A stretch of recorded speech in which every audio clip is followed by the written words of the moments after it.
Okay, we are welcoming back CTV science and tech expert Dan Riskin, fresh off an amazing trip to Mexico and celebrating your 50th birthday. So happy belated birthday. Thank you very much. As you don't age, so you don't know what it's like, but it's something. The makeup and Botox helps. Yeah.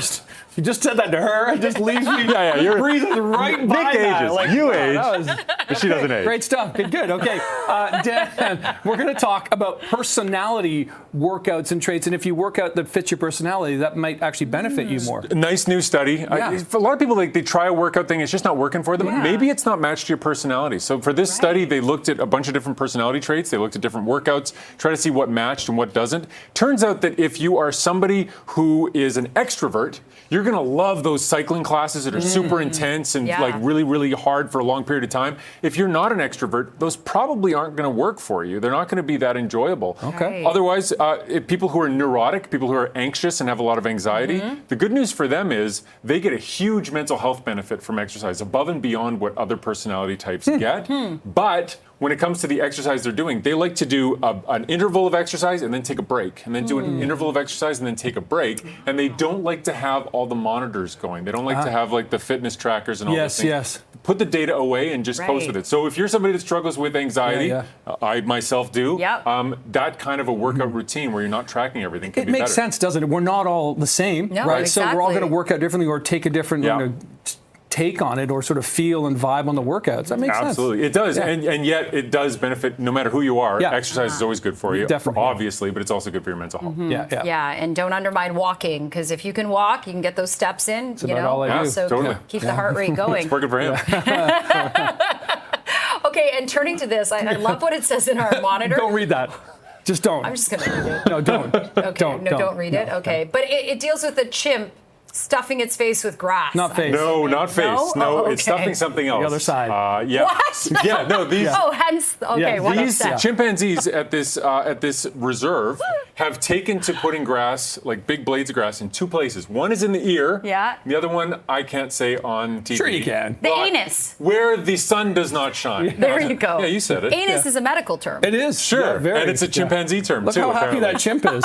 So there's one. We show you that one. It's got one in its ear. So this is really interesting because no chimpanzees do this, and then all of a sudden this one troop, a bunch of them are doing it. And so it's like a social contagion, right? It's kind of like, when you see your friend, that's kind of, I like that suit you're wearing. I'm going to wear a suit that's like that. Oh, I like that blade of grass in your ear. I'm going to do that. Right. So you've got this one group of chimpanzees that are walking around with grass sticking out of their ears and their rears, and they're into it, and no other chimpanzees caught on to this. And it's just, it's really interesting how these things catch on in primates, and we're not so different. Well, they talk about aping things, right, as mimicking, and so these apes are aping themselves. And they think they got the idea from the trainers or the people that take care of them, the humans, because they tend to clean up doing things. It's not clear to me what humans were doing with grass in their ears, but they say they got the idea for that part of it from the humans. It's so funny. Where they got the other idea?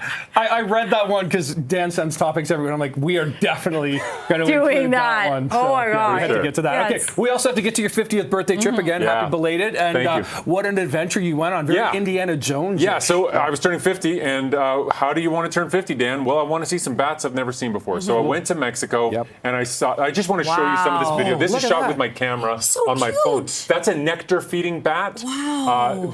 Just a beautiful, beautiful bat. I didn't know they could hold them. Oh, I hold them because I'm allowed to. Look at that. Look at that. That is a beautiful California leaf-nosed bat. Look at that nose. Yeah, and the leafy ears. Yeah. It's just a beautiful bat. We caught some of those, and then I had to go into some mines to look for these things. It was intense. I don't recommend these mines. I was so nervous the whole time. But you go in there. I was with a couple other bat biologists, and once you get deep into this thing, it's just bat city.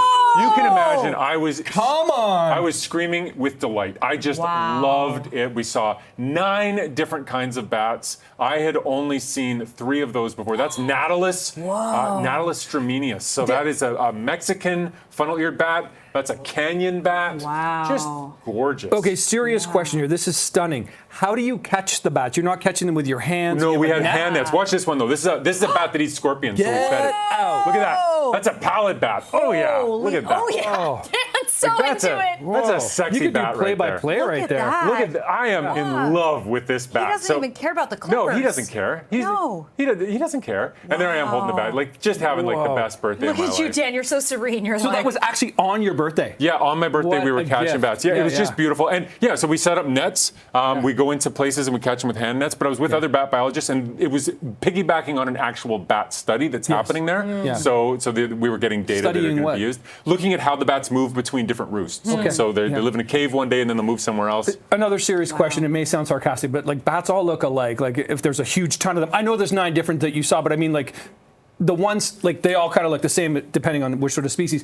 How do you know which ones are the ones moving and which ones are? Oh well, so for these bats, they have tags that they put in the bat, so they under the skin of the bat, kind of like a pit tag that you put on a pet. That's how you're tracking them, yeah. Yeah, and then the cave has a reader on it, so every time they come out of the cave, my God. you can get like a cave. So we were Yeah. going to the caves and getting the data card to see all the records, and you'd get a record of a bat that isn't supposed to be in this cave because it's from a cave 800 kilometers away. That's wild. You get data. Okay, it's that's very fascinating. cool. Yeah, and they don't all look the same. There are 1,500. No, I know that. No, but they're don't just all so look the varied. But my They're point so- is like each of the nectar bats, they all look the same. Oh yes, within a that's my species. point. Within a species, they Yes. look the They same. look the same. Then they're all Yeah, so we have pit tag yeah. readers. Yeah, Cool. Just like Interesting. groceries. Yeah. Okay. trip all right. of a lifetime, Dan. Trip of a That's lifetime. great. Good for Definitely you. a great way to turn 50. Yeah. Absolutely. Oh, Okay. good for you. Dan That's Riskin, awesome. entertaining as always.